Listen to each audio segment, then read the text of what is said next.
Vienna, Austria, Avalanche, and from Dresden in Germany, Shooter Schulz. Together, they are blown up. The big man is in there! The Avalanche! Shooter is out! Look at the Avalanche! Look at the power of this! Look at the Super Sweet 16 special episode of Blown Up, the first ever in English and maybe the first ever podcast appearance of our guest. Outstanding DJ on road trips, he can stretch his opponents as far as his musical taste goes. From David Hasselhoff to Elstorm to Rammstein. He is the hooker of Team Ringkampf from US California, Timothy Thatcher.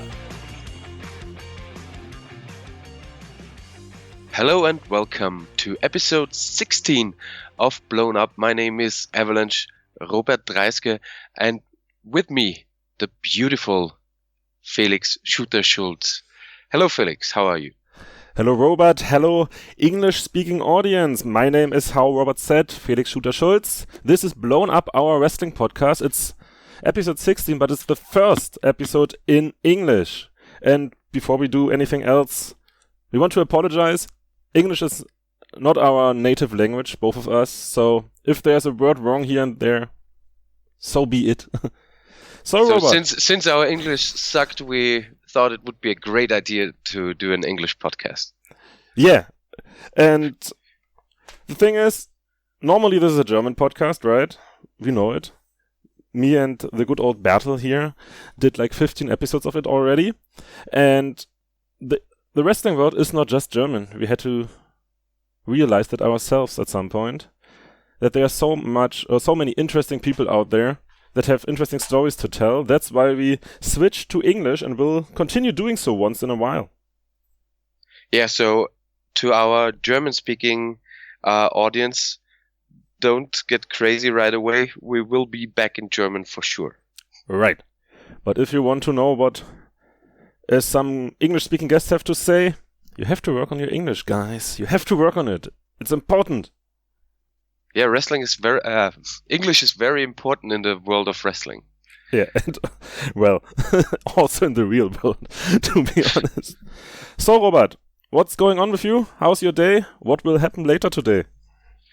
I'm almost right before getting into my car and driving to Rings of Europe show that's nearby me, where I'm gonna wrestle Bad Bones today. I'm really looking forward to a hopefully sold out crowd. We will see. We will see. We will see. Like, it will be in a small town somewhere, right? Not Eisenstadt anymore. Yes, it's in the south of Vienna somewhere called Neudörfel. The good old Neudörfel, wrestling metropole Neudörfel. Yeah, I'm really, it's the first time there. I'm thrilled to see how it's going. Yeah, I'm interested too what will happen there. So, this is how it is, 1 week after 16 Carat Gold. This is like the normal grind again, I guess. Being in Neudörfel, in front of a new audience, making new towns. Robert, what else? Come on, give me something.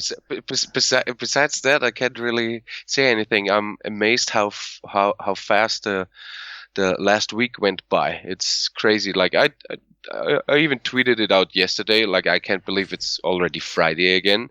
I have no clue where pretty much the last 2 weeks went. It's just time went by super fast. That's true, right?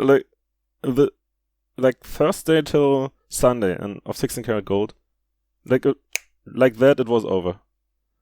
It was crazy. I thought we had so much time to do shit here and there. Nope. It's Sunday evening. Not at all. But there's two things we were able to get done. One of them was our talk with Vesna, that's available in German, which was episode 15, and we had the chance to speak with with one of the good guys in the business. Yeah, one of the best guys, I want to say. The good old Timothy Thatcher, ladies and gentlemen. Yes, it happened. It's true. It's true. Yeah, like one of the rare appearances of Timothy Thatcher in a podcast or in whatever this is, in a podcast. I don't know when he was the last time he did one, but we're very happy to have him here and that we could talk to him for a while about his career, about how he sees his wrestling style, and what's in for him for the next. How he developed his wrestling style. Yeah, it was a great talk. I liked it very much. And also we speak about the Beyond the Mat documentary, so there should be something for everybody. Yes. Also, we taped that during or parallel to the wXw Fan Expo last Sunday, so please excuse us when in the background Tommy Giesen does his thing here and there. Oh, so you weren't able to edit that out? Of course not. Those are voices in the background. So it's our first time in English, and we look and listen like pure amateurs. No. Cool. Cool. It listens like you're there. It listens real. You know what I mean? It listens like you're standing there. There's stuff going on. Guys, life experience translate to the podcast. Yes, like the energy is fucking there. Woo! So guys, enjoy our talk with Timothy Thatcher.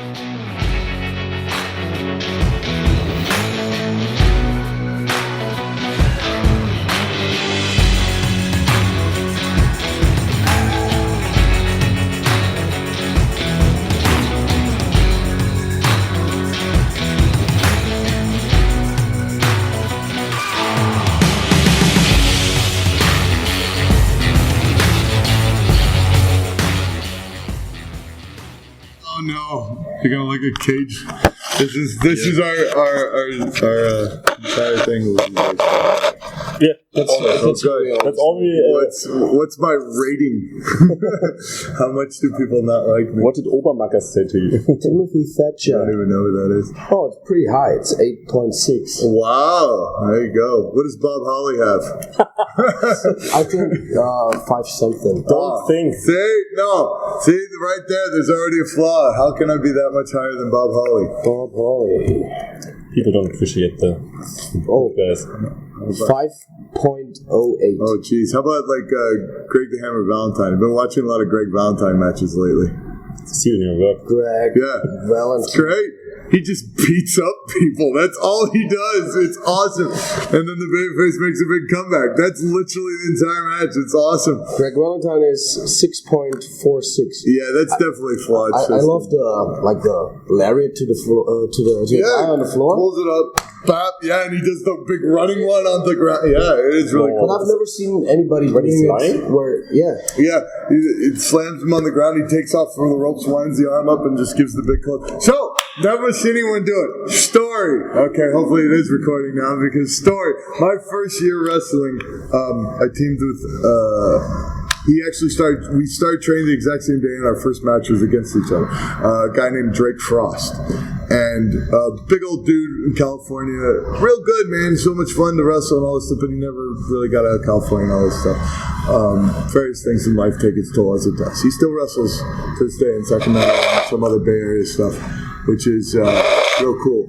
But so we were the rookies, and they put us as a tag team together for a bit, and we were in a heel stable and stuff, and we started doing because you're rookies, and so people decide they can be tough guys and start doing it. Right? Always that. At the time, I didn't look like I look like now. I was a long, skinny guy. He was just a big dude. Like he wasn't jacked or anything. He was just a big dude. Was just a long, skinny guy and a fat guy. Yeah, pretty much. So real threatening tag team. Dynamic duo. Yeah, real threatening tag team. So, but we got it. Okay, if one of these guys starts being a bastard, our shtick was I would bow and arrow the guy. He would take off the ropes and come down with the big diving Greg Valentine clothesline to the late guy in the bow and arrow thing. And we stopped a couple of people with that, and they went, "Oh, what the?" And like the partner, like one time, because these two guys were pains in the ass. So one time the partner comes in to get revenge and gives me the big chop to the back as I'm petting him afterwards, and I just laughed because I was like, it was worth it. So, but it's good to hear that also in the States there's the need of putting unexperienced rookies together. Of course.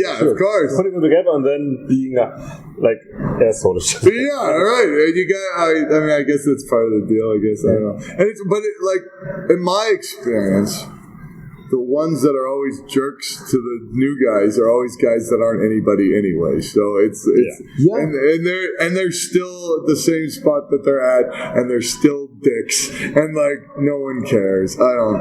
And doing the exact same match that they did 15 years ago, not improved. Talking about the WWE title they had 8 years ago, almost had 8 years ago.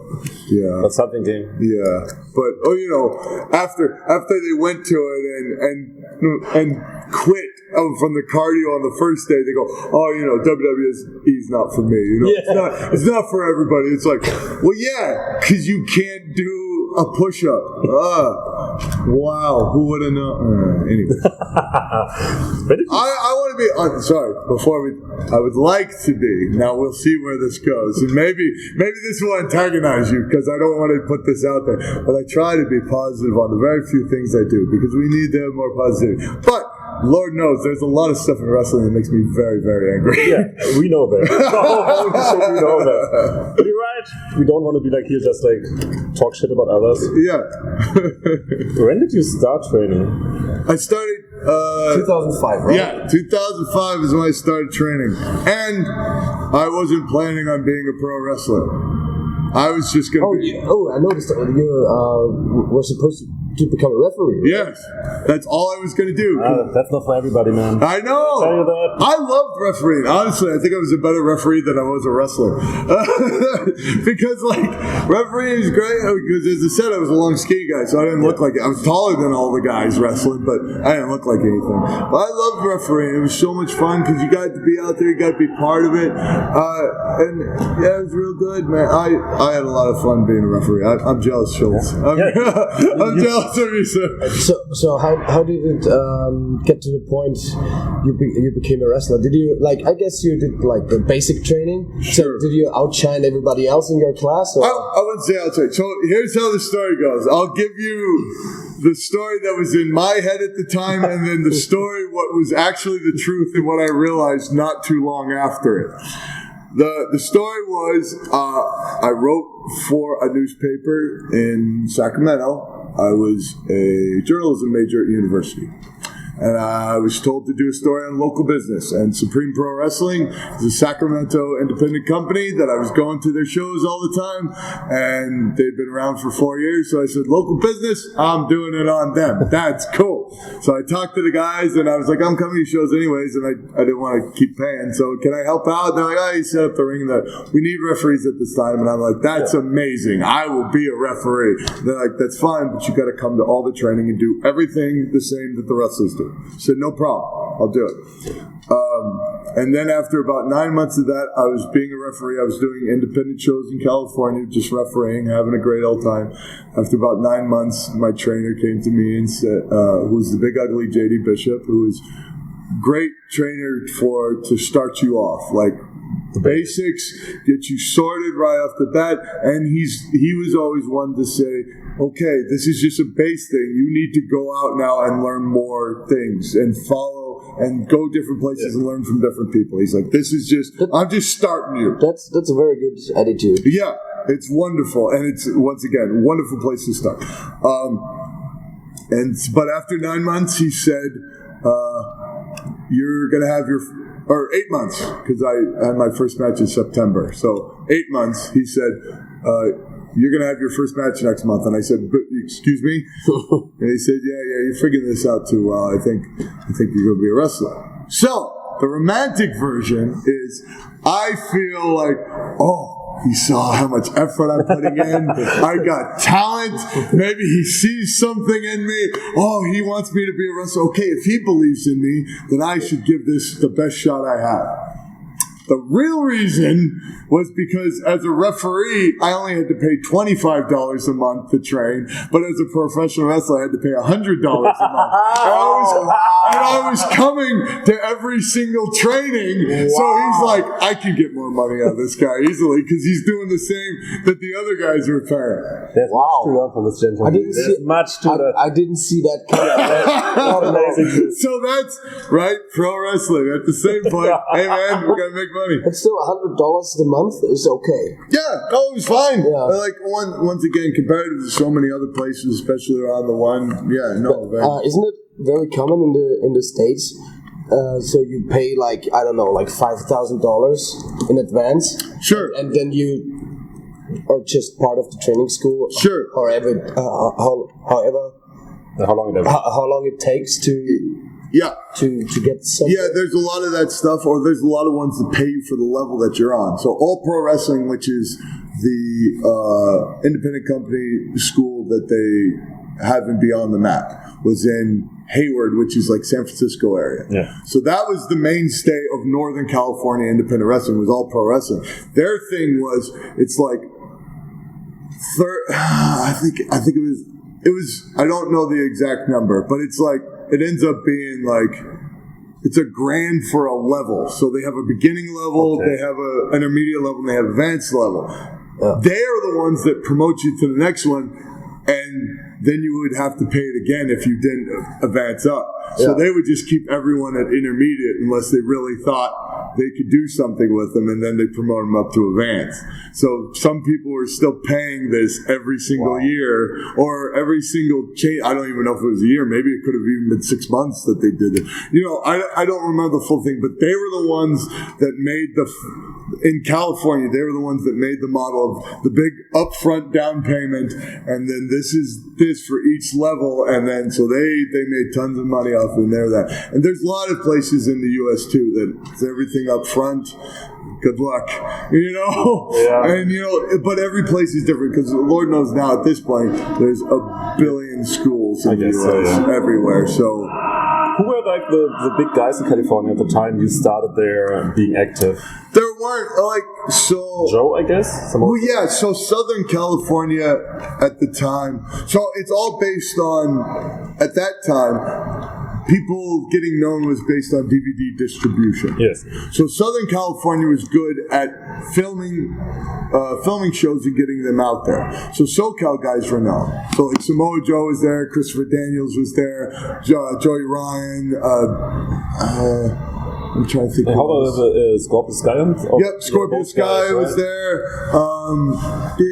Why am I drawing blanks on all this? But like a lot of real good people were going in Southern California. Northern California, there was good people, but no one filmed anything, and nothing got out. So Northern California was on an island of its own, and at the time too, it was hard to get Northern California into the Southern California wrestling scene. Is there any reason or known reason why was nothing filmed and like distributed? I think it was just because no one was smart enough to do it, or no one found someone that was like, hey, I know how to edit videos. I guess in Southern California it's easier with LA and all this shit in the movie industry. You have many people who have talent or want to do shit. Yeah, stuff from back in the day didn't look like there's filmmakers involved. But people who are in town for it and have to pay the bills, I guess. Yeah, or someone that had an interest in that and was learning it and liked pro wrestling would be like, hey, I'll try to edit your show. You know, it's going to come out great, but you just had to put something out there. And then somehow people had to get on and start getting, those were other people that were real big. Rocky Romero and Ricky Reyes, the Atlanta Pitbulls, were big to go there. There was loads of guys. SoCal, a lot of real talented people came from that. And as I said, in Northern California, there were real talented people, but they never got out. Women did better. So like Sarah Del Rey was from All Pro Wrestling.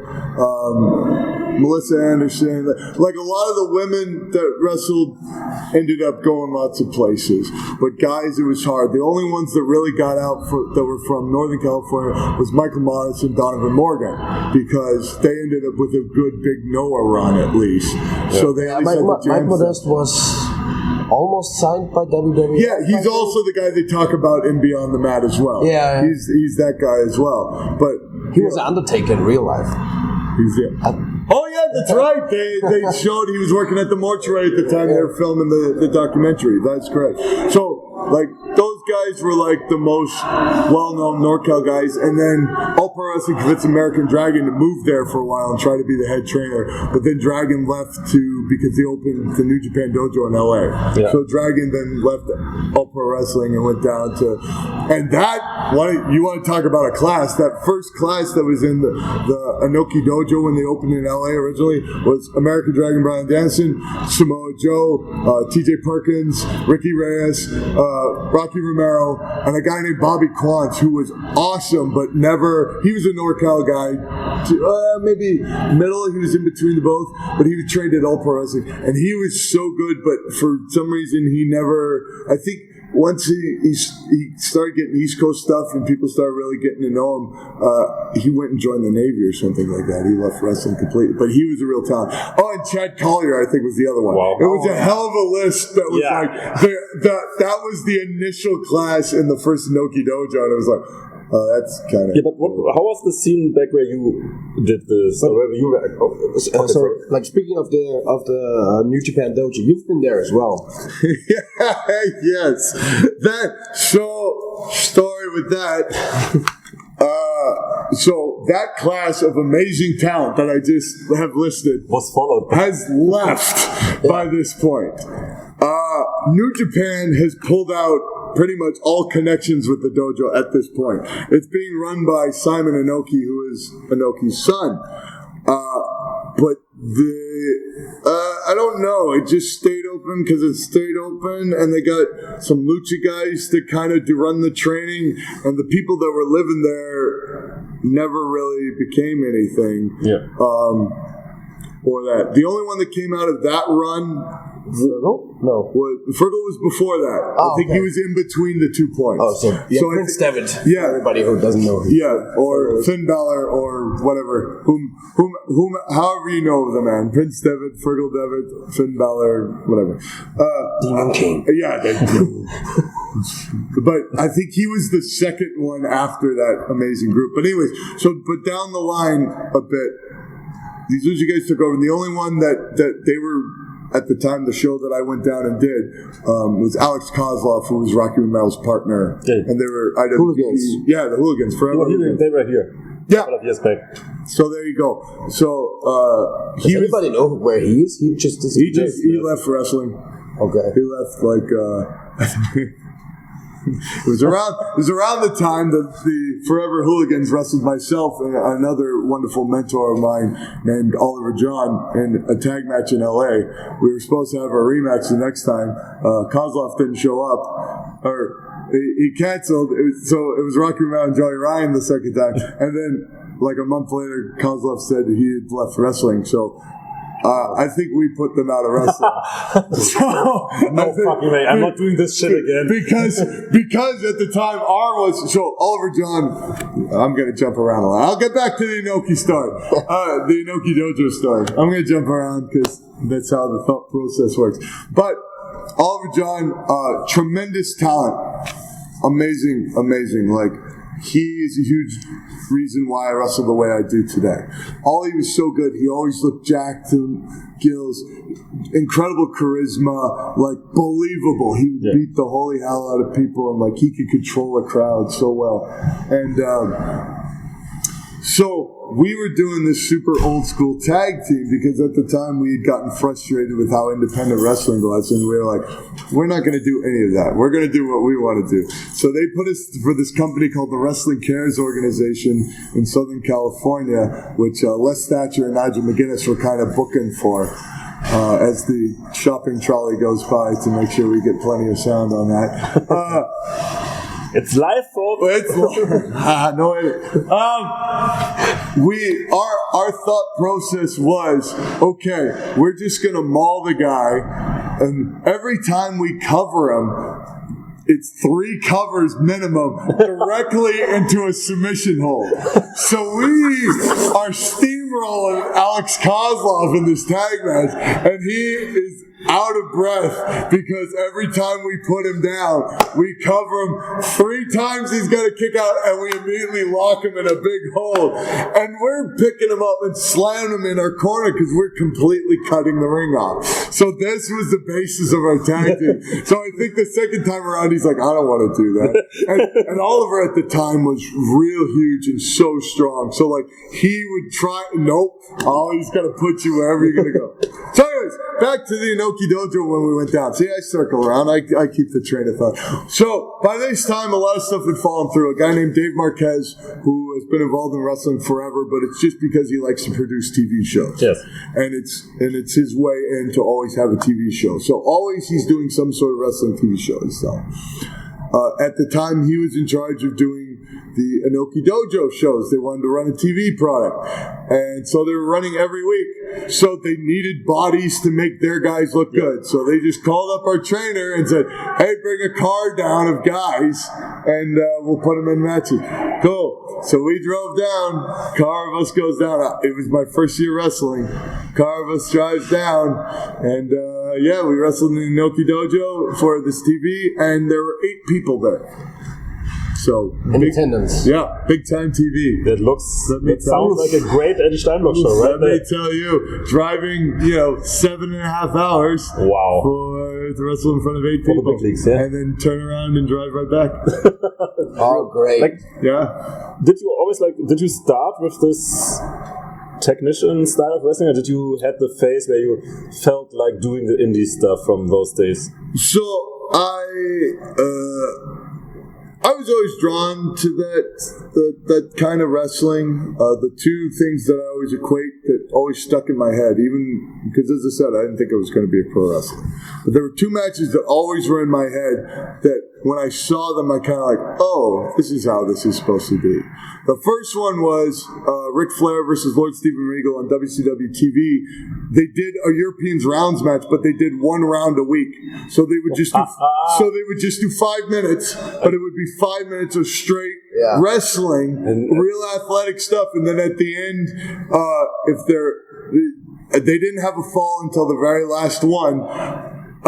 It would be a judge's thing, and the judge would rule one guy, one or. By the way, I never heard this.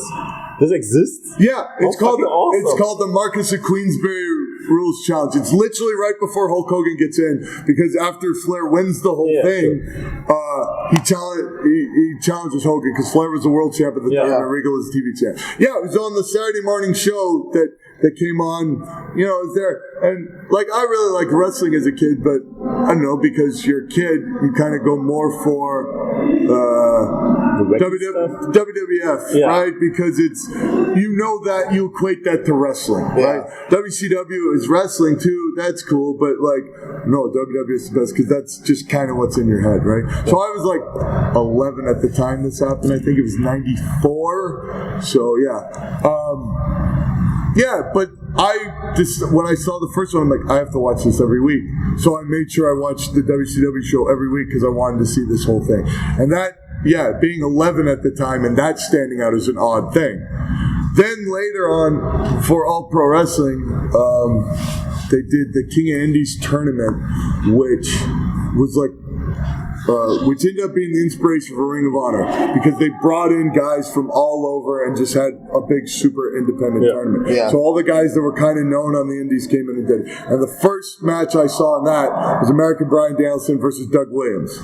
And when I saw it, I was there live and I saw it and I'm like, oh, this is how it's supposed to be. How it's supposed to look. Yeah. And so that always stuck in my head. So when I started wrestling, and as it go on, you start finding more stuff. And I was kind of watching more of that bit. And then when I started wrestling, I'm like, oh, maybe I can do this. Now, the other reason is because the school I was at, we had a ring for 2 weeks, and then the first 2 weeks I trained, we had a ring, then they got kicked out of the building.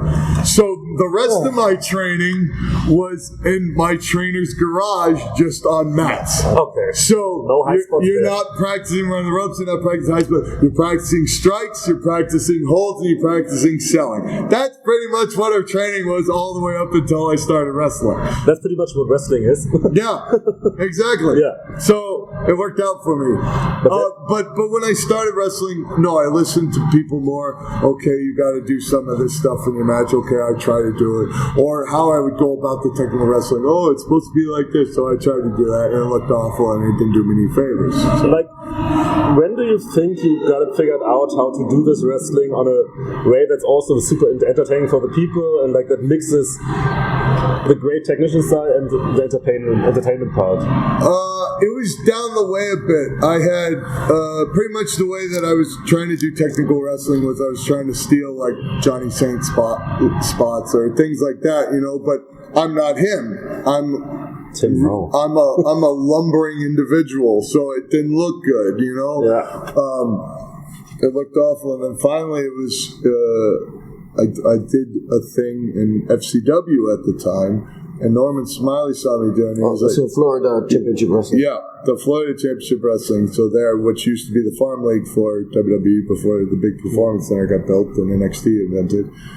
Norman Smiley looked at it and goes, "Why do you do that stuff?" He's like, "It doesn't fit who you are or what it is. So think about this a different way." I went, "Oh, okay." And so then I started training legitimately. Yeah. And I mean, you could just ask him why he did hardcore stuff, because he was a superb technical wrestler. Well, yeah, nobody really knows about. Not many people know. No, of course. You watch Norman Smiley UWF, the original UWF, because it's like 88, 89 that he wrestled there. He'd only been wrestling for 2 years, but he was trained by the Malenkos and Carl Gotch, so he fit in perfect. Those matches are awesome. The first UWF match I ever saw is Norman Smiley versus a guy named Yamazaki, and which I think is Smiley's first match over there, and it's great. 3 minutes. And I saw that one, I'm like, oh, okay, maybe this is how it should be, you know, because that's it. So I started training legitimately in catch wrestling, and I got lucky that one of Billy Robinson's assistant coaches lived just right outside of Sacramento. And so I started going and training with him in legit catch wrestling. And I didn't tell him I was a phony baloney pro wrestler, but he would always, because it was in his garage again, and he would always be like, "Oh, can you come train this weekend?" I'd be like, "Oh, no, I got to go to something." And then I would never tell him because I didn't know how he reacted. And then finally, I was looking, and in the corner of his garage, there was a flyer that had my face on it. And I went, "Okay, you want to know why some weekends I can't come to training?" He goes, "Why?" I go, "Because I do this." And I held it up, and he's like, "That's awesome!" So anyway, so I was doing that, and then Oliver John, the guy I talked about earlier, me and him had decided, okay, because we knew how hard we were working, but we weren't advancing anywhere. We were still doing the exact same shows we had done years before with these guys that weren't. NorCal had some really talented people, and then it's a huge drop off, and there's real awful, you know. So, but you're all lumped in the same, and you're doing the same thing, but we knew how seriously we took it and how hard we were working, and so we just said, screw it. And so we started, we're gonna wrestle this way. So we would legit spar every single day, and I'd get murdered because he used to train with Ken Shamrock and the Lions Den during Pride Days. Wow. So, and as I told you, he's already... what's he gonna do? Yeah, he's already like a really good shape, amazing gas tank for cardio, like, and super strong. What is he doing nowadays? So Ollie ended up, he had a lot of back trouble. Because he was older. He was 10 years older than me. Oh, yeah, okay. So he was in his 40s at the time of this. But he had a lot of back trouble and stuff. And in 2014, after we finished up with the wrestling care stuff, he just had a tag match on a show that he really didn't even do anything, and he couldn't walk for like 3 days afterwards. So he's like, "Dude, I didn't even do anything in that match, and this is happening." He's like, "No, I'm done." Is he completely done? Or yeah, he's completely done. Not even training. No, he got out. Sometimes he gets fired up, and he's shown up at a couple of places. And Ollie was the name. He had so much passion for it when he gets going. He was like Sir Lancelot in Monty Python, the Holy Grail, where he just gets fired up, and all of a sudden he's like explaining something, and he's chopping guys in the locker room and having them chop him back. Like one training thing I had, he had done his back before, but he came to training and he was walking and but he gets fired up explaining this to the other people, how they should sell and how they should have fire. And in the middle of training, he has the guy that he's just going with, he calls backdrop me. And they're on the floor and just takes a backdrop on the floor in the middle. Like, still insane. All he was and still is the man. I see him. We get together and go eat all you can eat Korean barbecue from time to time. He's still a wonderful person, and the way I wrestle owes a lot. But yeah, we used to legit spar, and we would just set the clock for like an hour, and every time I tap, we just get up, and I just tried every time. I'm like, okay, every time I tap, just get up and re-square up with him. That's all you got to keep doing. Just get back up and do, because he would catch me all the time, and I'd catch him a couple of times because. Once again, we were trying to look at it. A pro wrestling aspect is you go for the win. We don't play defense because it doesn't matter if we win or lose. Sorry. In pro wrestling, it's about the spectacle of the thing. So you have to go for it, right? That's what I always loved about watching Pride fights or Pankers fights over a lot of UFC fights, because the Japanese audience appreciate people that went for it. They didn't care who won or lost. Gary Goodrich got booked at Pride forever, and he lost so many more than he won, but he went out there every time to fight. Yeah, that's the point. Like, Takayama don't try. Exactly. Takayama was a made man afterwards. Everywhere. And he never won a Pride fight, right? No. I don't think, just from that, of him just getting mauled because he's just squared up, collar tie punch, made Takayama. You know, that's the stuff. And so we had to look at that. So that's why I just kept thinking. So he would go for stuff, and I would be able to catch him, but at the end of the hour, you know, it'd be like 42-2. You know? So those two were devastating. But those two, I got him.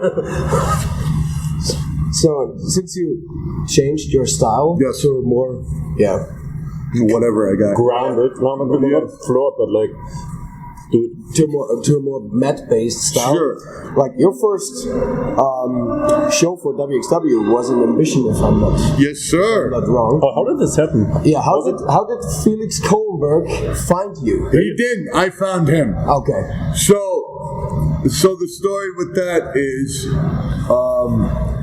they had done the first Ambition, which was awesome.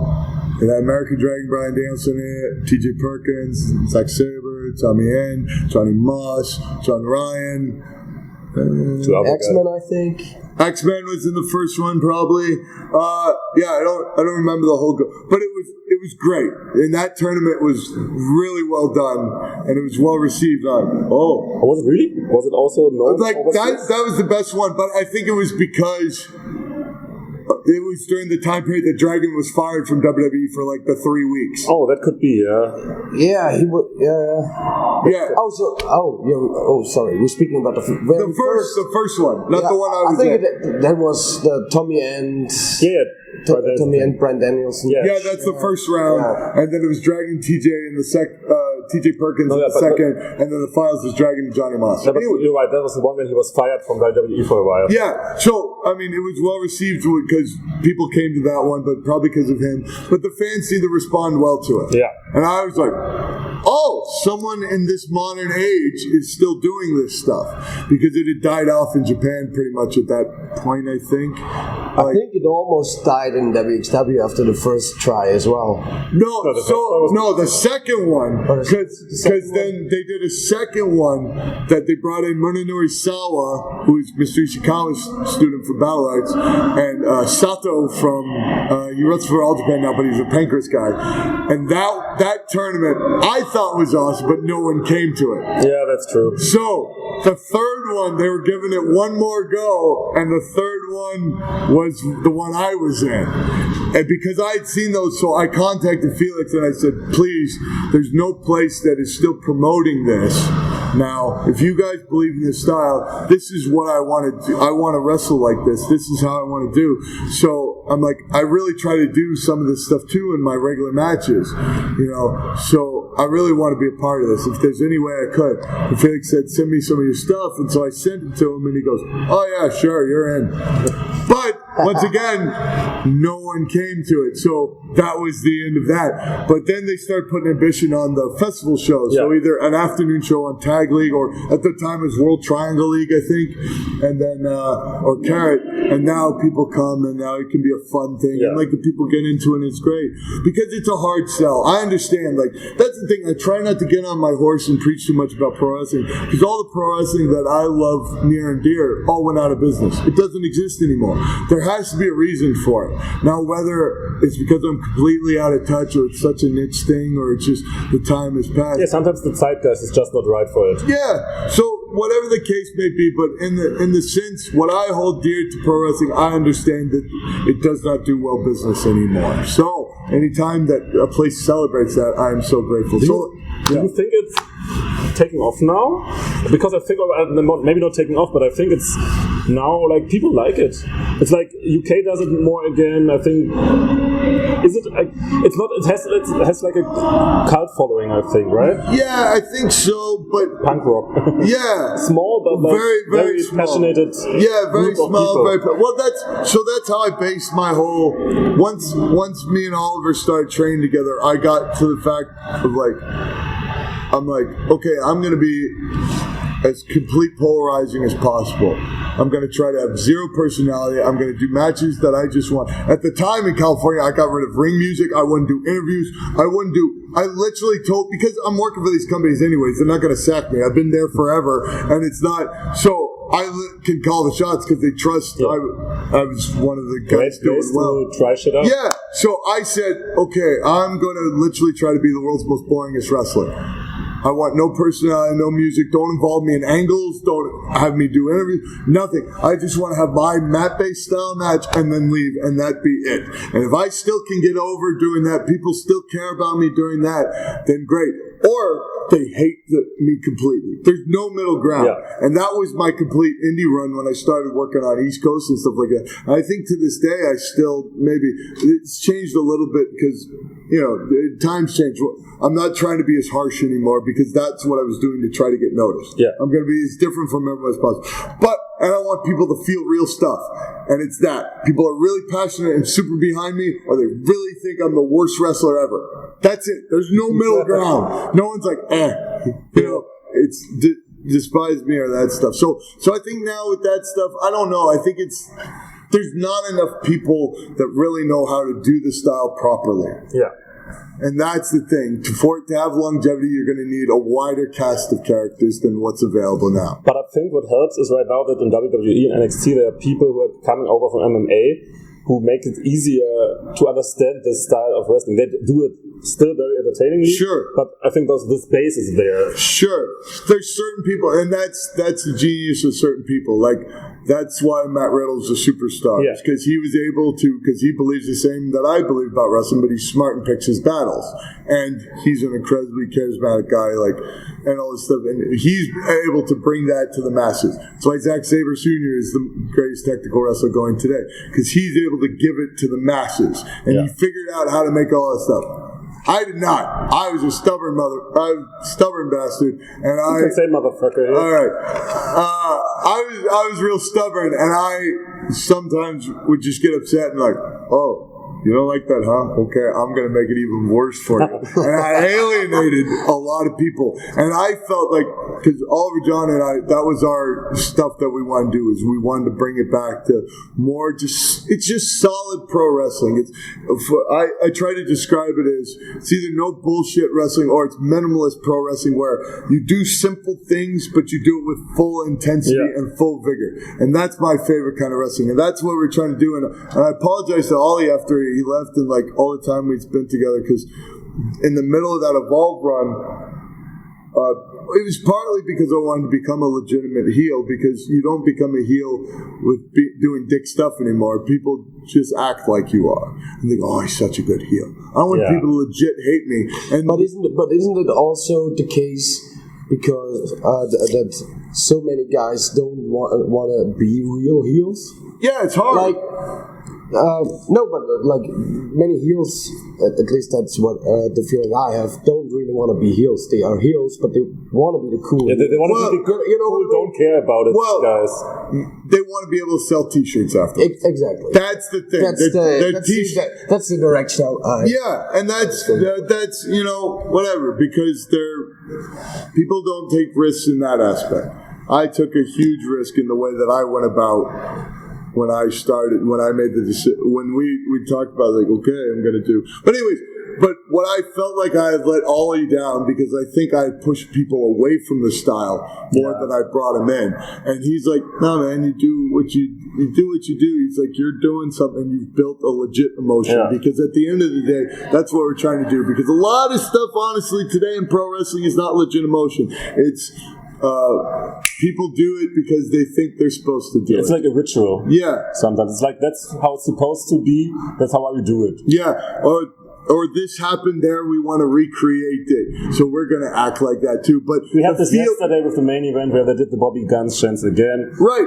Where I don't want to speak ill, but when Ilya and Bobby did it, that felt real. That felt organic. And when they did it last night, that was just like it didn't. Yeah, you know, and that's hard. I was glad that at least at the end of the run of that match, they kind of went up and down with the match, and then when Bobby won, it was a good, you know, because those guys, like Bobby deserves that, and Andy deserves that, and you know, but it's like, but the good person, I was just, I don't know really if that's. I don't know. You know, I'm not those people, but, you know, that's how it felt. That's kind of how it came across, where that was a real thing the first time it happened, and then the second time was like, oh, we want it to be like that again, but you can't crowbar pro wrestling, like, and that's the thing, like, it's also like wrestlers going out and want to create a Hogan Rock moment. Exactly. You can't crowbar stuff into matches. You have to let the match come to you. Yeah, but sometimes you see that like backstage when people are like to go their stuff over. It's like, okay, then fight forever. They know exactly what chant will be at that moment because it's so ritualized at some point. Yeah, like, it's hard. It's hard, man. Like But back to the day when you were like not that loved at the East Coast, because I remember when you were the first time I think for a longer time here in Germany or in Europe, it was like internet stuff like, oh man, you should see Tim Thatcher over here, like his personality and this, like, what? Those guys, like those East Coast fans, couldn't understand or didn't know. Because I was trying to accomplish something different in both places. Yeah, obviously. You know, and that's the thing, and it's so funny, like, not to tip the hand because screw you people if you don't get it. But you know, like sometimes it's that. No, it's there. It's because it's not necessarily what I'm trying to accomplish is what's set out in my mind, or is trying to be something. Yeah, pretty much. It's, you know, I was trying to do different things, and I was willing to take risks that may or may not, in this day and age, wreck my wrestling career, but because a lot of people that run companies are just fans and look at it from that perspective. People don't pay attention to certain things, you know, and which is fine, but I have to look at myself in the mirror every day. And if I'm going to put as much effort into this as I do, I'm going to do it the way I want to do it, you know? And so that's another reason why wXw was a wonderful thing. So after I came in and did the Ambition show, the next day they had a regular wXw show, so I was on that as well. And I wrestled Axel Dieter Jr. on it. And when it was over, Felix Kohlenberg came up to me and he goes, we understand that you're not the kind of pro wrestler that goes out there and does a bunch of stuff and gets the holy shit or please come back chance afterwards. But every time our audience sees you, they respect what you do more and more. And the fact that he made that view and the rest of wXw management made that view, I'm like, this has to be my home. I have to be a part of this because they actually get this, you know? And that's one of the many reasons why this place is so important to me, is because moments like that, because Lord knows how many places don't. Especially when I started getting a name on the indies, they just booked me because of my name, but they didn't know what I did. And I'm like, I knew exactly. And as soon as I'm there, and I talked to the promoter, I'm like, this is the only time I'm going to be here. And I did the match. I take a look at it. I'm like, yep, they didn't know it. And like, sure enough, and then went back. But wXw took that chance. Gabe Sapolsky Evolved took that chance. He was willing to like when I said this stuff, and some of it was his ideas, and I said, okay, well, can we do this with? And yeah, like he still had the direction, and I was like, okay, and I'm gonna take it like this if that's fine. He said, yeah. So he had the trust in me too. So I owe stuff to evolve as well. Even if like that whole fan base still to this day hates me.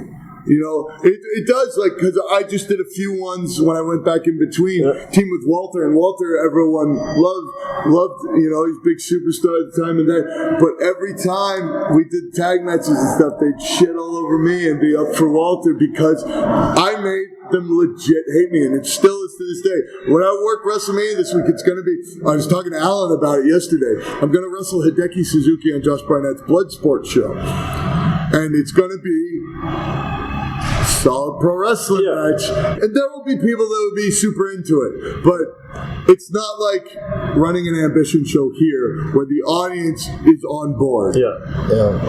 They're completely on board. They're in for it. They're ready for it. I think we'll see what happens. But I did last year's one against Nick Gage, and we just fought all over the building. He threw a table at me, suplexed me on the floor, and all this stuff. So anyways, it still ended up being interesting. Like, someone said, like, so a show built around how you wrestle, you didn't wrestle that way at all. And I said, yes. You are correct. Which was funny. How did your family and stuff reacted when you decided to live in Germany for half a year, every year now? Like, I don't know how your situation is back there, like our friends or so, did they understand? It was like, okay, you're going to fucking Germany? My take on this is, I think moving is a way more common thing in the States. Is it? Not to another country, though. Like fucking Europe, we're third world. But there's no freedom here. Is there really a big difference? I've been looking There's a big difference if you move from the West Coast to the East Coast or across the pond. That's true. Because it's both. I think it's okay, just tell us. So when wXw started to become big, because obviously I did the weekend for them that 1 year, and it was just. Then wXw was an indie company, one show a month pretty much. Yeah. And then they grew and they blossomed, so when 2016 rolled around, they're running a full schedule. Yes. They had an academy, they had an office, they had all this stuff set up. And so they asked me to come stay for 6 weeks. And I said yes. And then I started doing that for each tour thing. So I would do 6 weeks at the beginning of the year, and then for the winter tour, I would do 6 weeks there. And I did that for the 2 ones in 2016. I did it at the start of 2017. And it was at that point that, because the fall of 2016 one is when we got the ring comp thing up and going with Junior, Walter, and I. And I'm like, oh, this is a good thing. And like, those guys were real good friends, and they thought about wrestling the same way I did, and like the ring comp thing was perfect, and I'm like, I want to do this. And so did the block in 2017. Junior got signed to WWE and left, and I'm like, okay, I gotta get in this, because if Walter's left by himself, I think it's gonna go away, right? Because you can't carry a thing when it's just one guy. When I would leave before, him and Junior would still team, and it would keep going, but Junior's gone now, so I was like, okay, if I can have a way to stay, and I just went, I'm like, I gotta do it, because like I'd done what I needed to do in the U.S. I'd gotten enough name, because all I wanted was to get known enough that I could do the stuff I wanted to do. I have no desire of getting famous or even getting rich off this or anything like that. It would be nice to get some money, but I do fine right now getting what I get. I rather do stuff the way that I want to do it and be able to be in control of my life, own my life. So I'd gone through enough of the indies in the U.S. and okay, I've done that. I don't need to stay there. wXw was where I wanted to be, and in turn, then okay, other stuff, good stuff is happening in Europe as well. So if I'm based there, I could be a part of that too. And with the Rincon thing, okay, Junior's out. If I step in with Walter, me and him could keep this going, and hopefully something real good happens. So I just said, I was like, maybe stuff like fighting Ishikawa and Ambition. yeah. Well, that I had no idea. That just comes up later. But yeah, but it's like, but yeah, okay, this is it. I should give this a, and I got to do it. So was that the end of August in 2017? I stayed all the way through Carat in 2018. So that was a 7-month run, and then did it again this year. I came August 1st, and I stayed all the way through again. Carat day 3 today. I'm still here. You have like 8 months. You have your own apartment over there, or you live like with your mom over here? What, in California? Yeah.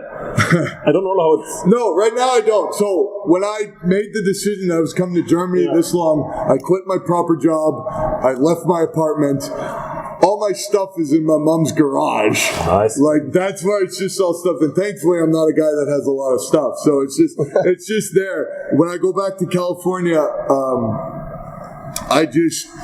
last time when I went back for the 4 months, I just made a suitcase of what I needed, and I went and I stayed in an extended stay hotel room in Sacramento for the 4 months. Stuff because like this works happens. Yeah, so nothing like this. Because my mom lives in the Bay Area, but when I go back, I live in Sacramento, which is 2 hours away. Yeah. So no, I pretty much lived in a hotel for 4 months and then came back here. How is it like exchanging fucking California with Oberhausen and Essen? Yeah, right? Katernberg. Well, because I try to look at things... And the Autobahn, of course. Yeah, beautiful. Beautiful. Because I try to look at things... It's part of the deal. I say that a lot. It's part of the deal.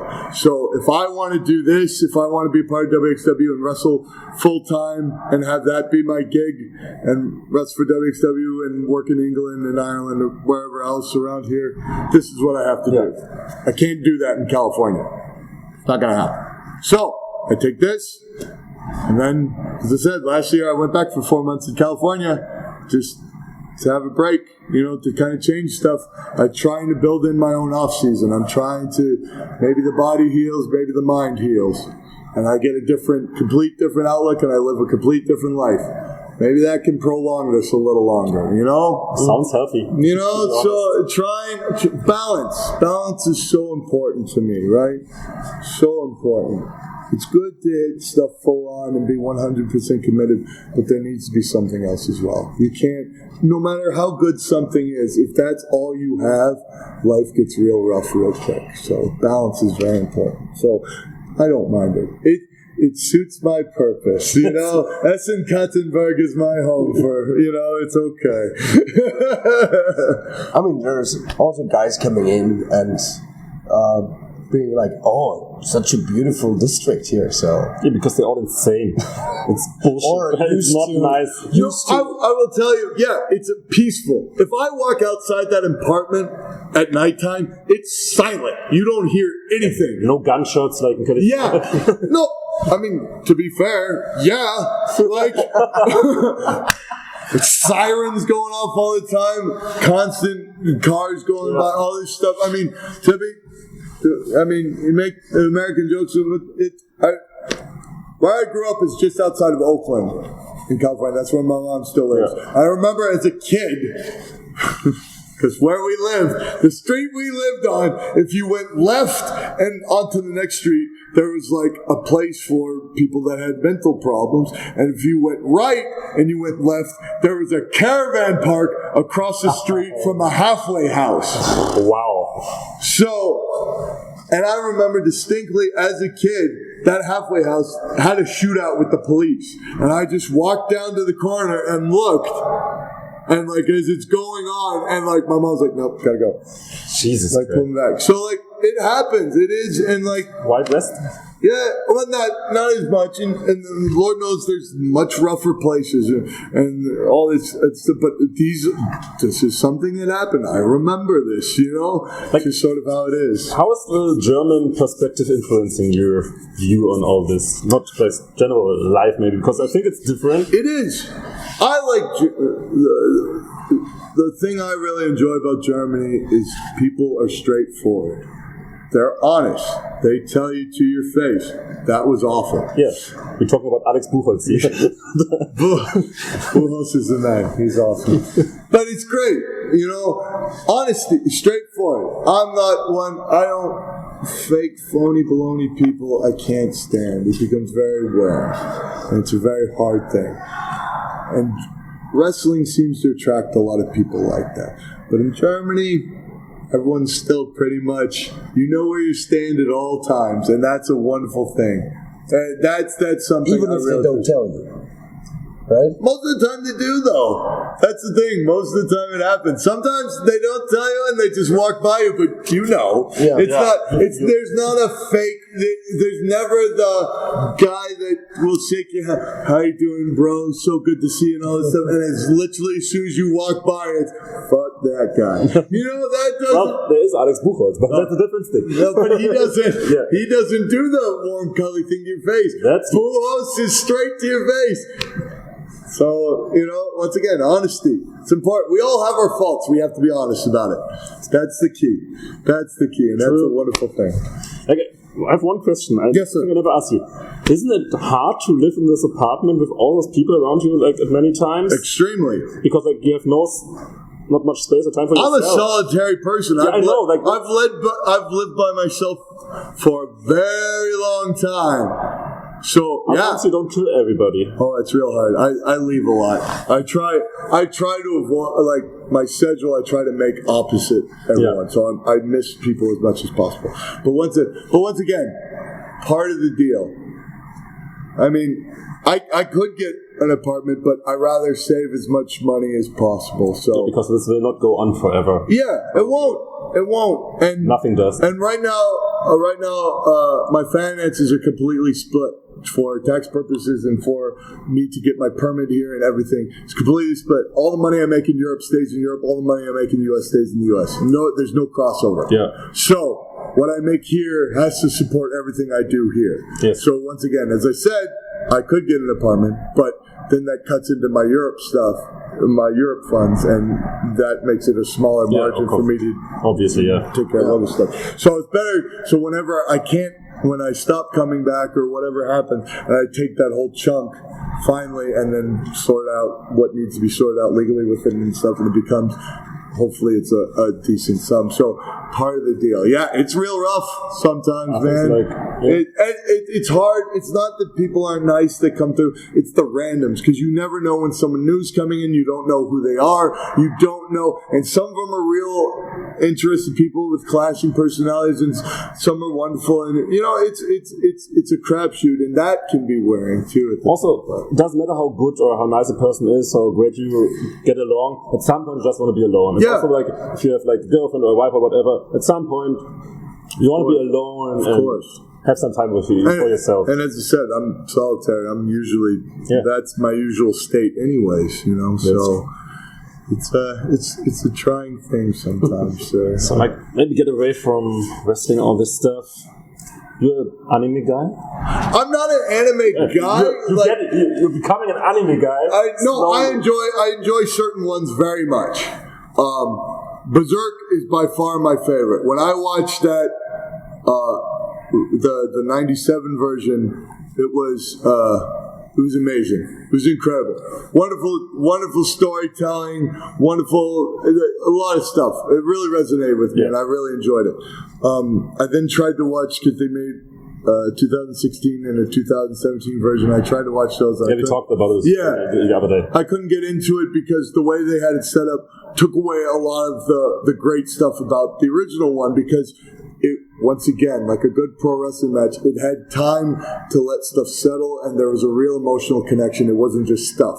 Where what seemed to be, the stories were there, but the way that they were done, it seemed like just stuff. A lot of shiny object, loud noises, you know? And that wasn't what got me hooked. So I was like, okay, I guess I got to try to read the manga. And Kentaro Miura, the guy that writes it, is a very, interesting person, and to me a bit it's inspiring because he separated himself from everything. He dedicated his whole life, because Berserk's been running since 1988 or so. Still going on? It's still going. Oh, I didn't know. I thought it's like a finished thing. It's that manga is still going on, and the amount of work and detail he puts into everything is spectacular, and the stories that he comes up with, and supposedly there's not a lot of interviews with him, but supposedly he wasn't thinking too far ahead with some of them, but the way stuff comes out and then ties back together is amazing. So, but that's how things also work with series and stuff. True. Of D&D. True. But put out plot hooks and the rest will get together at some point. But no, Berserk I definitely am 100% into. Other than that, Cowboy Bebop is very cool. I watched them. Cowboy Bebop is great. Trigun was the first anime I ever saw. So that holds a special place in my heart. I really liked it. My buddy in high school really liked all that stuff. And Trigun was the only one that I got into, and we watched the whole thing. And that's an amazing story as well. But those are pretty much it. I've given a couple other ones a go, and they were interesting. But those three are the ones that I'm like, okay, that's what. So I'm not really an anime guy per se, but I really am into those. Some of those. Yeah. Here you go. You want trivia? If you notice on the Rollins Band ring jacket that I have, it has the Berserk Sacrifice brand on the sleeve, and I started doing that when all my buddies went to WWE, because I'm now the only one left. So that was the thought process behind it, because that's what happens in the story. So they don't go to WWE; they die in the story. But you know, it's basically the same. They make more money. They're famous. They're living a great life. It's the same as dying. Yeah, it's right? That's how. Yeah, that's what dying is. Yeah, you don't live in an apartment with 8 other people in Essen-Kattenberg. You're pretty much dead, bro. I'm really looking forward to having you have 14-year-old anime girls as your main fan base in the future. That would be fun. How crazy would that be? That's so cool. That's the go. That's the go. So one last thing, maybe. Yes, sir. Tip for others, movies, music people should check out that you think is overlooked, or a book or two, whatever. Music-wise, I'm a punk rock metal guy. I wear a Guar shirt right now. That's what I'm wearing now. The Northern California guy is a punk rock guy? Yeah. Who would have thought? I know. I've been to Gilman Street once. It was super cool. I saw the dwarves there. Anyways, but yeah, that kind of music is very important to me. Very much. By the way, I like the new entrance theme. Oh, thank you. Pretty cool. Yeah, it fit. Lonesome Boatman with the Dropkick Murphys is what it is. It seems to be a good kind of go. You know, separation and little also stuff too. Didn't want to interrupt you. Yeah, but music is very important to me. I made a decision early in my life when I saw Tool that, because I liked music before, it was cool and it's fun to go to, concerts are fun to go to with your friends, but when I saw them, because of not just the production, because Tool's production is spectacular, but it was the intensity that they played and the energy from the people, and being there to experience it was so amazing that I'm like, okay, any band I have any interest in, I need to try to see, because the live experience, there's nothing like it. And for me, it's spectacular. And so I try to go to as many shows as one. Music, like pro wrestling, is a very personal thing. It's up to the individual, so I can't really make recommendations. Yeah. I know the stuff that relates to me and what I feel for different reasons and different things, and it's very important to me. You know, my recommendation is people go find your music that speaks to you, because there's nothing like it in the world. It's such an amazing feeling to be a part of a show that's like that, or even to listen to that stuff sometimes, because it changes your mood, it changes the way you think, it changes how your body feels. Music is an incredibly powerful thing, and it's so important to me, and it's made my life so much better that I got so into punk rock and metal bands and stuff like that. rock and roll stuff, it just speaks to me and makes life better. So that's real good. For movies, I'm a big fan of real dumb old comedy stuff. Young Frankenstein, Blazing Saddles, Airplane, Naked Gun movies, Tremendous. This is Spinal Tap, fantastic. That's that sort of stuff for that. And for books, I'm a nonfiction guy. Really, I like reading about guys and people in their actual stories. Big fan of Henry Rollins because of it's Henry Rollins. Yeah, because it's Henry Rollins. I mean, Black Flags. He always says, he was Black Flags, fourth singer or something like that. He doesn't give himself any credit, but an amazing guy, amazing writer, and just to hear his stories of what he does in life and how he views it's amazing. I've been reading this go. I read. I've been on comedians' books. I'm a huge fan of comedians, and I've read Mark Maron's book.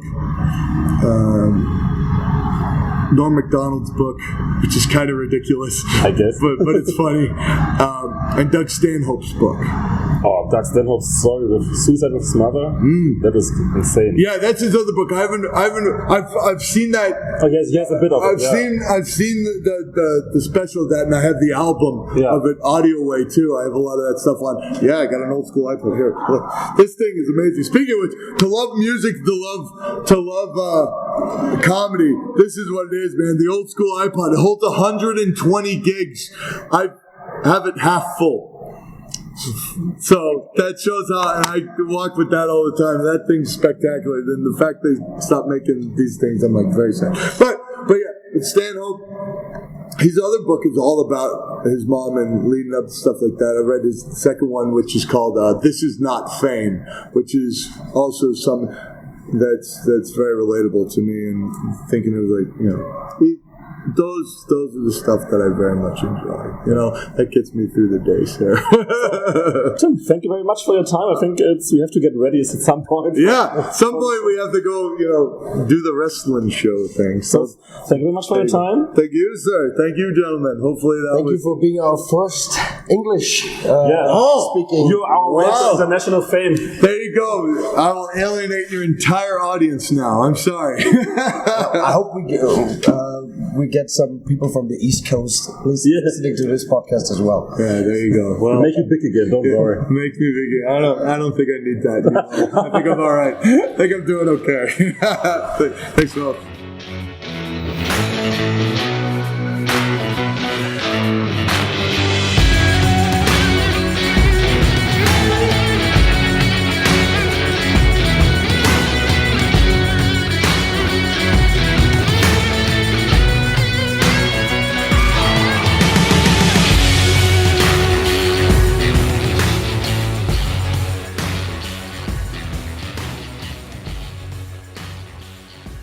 And we're back in our virtual studio from our great talk with Tim Thatcher. I guess you had a great time talking anime and manga with him, huh? Yeah, it was fun. I realized this was not your topic, as you went quiet there and leaned back a little. Let us just do our things. Not my cup of tea. My anime knowledge ends with Dragon Ball and Dragon Ball Z, so oh, that's a good thing. Like I'm not an anime guy. I tried it here and there, but Dragon Ball Z is a good thing. Like to do. That's okay. Could be worse. Yeah. So what else do we have to tell to our English-speaking audience? Yes, guys. If you want to follow us, we're on Twitter, we're on Facebook, we're on YouTube. Please do so, because then you will be notified when we publish another English-speaking episode, because there will be more. As we said, there will be more, because there are many interesting people not speaking German out on the road. Yeah. If you wonder how you know if it's an English or German language, is that even a word? Podcast. There we have a. And yeah, there's a pun intended. We have a British bulldog right on the thumbnail. On the thumbnail, so you know if it's English or German. So guys, When you see the British Bulldog on our pictures, on our thumbnails, you know this one is for you. Enjoy it. Spread it out there. Spread the word. Spread the love. And enjoy your week, guys. Yeah, what a great sentence to end this. All right, guys, take care. See you next time, or hear you next time.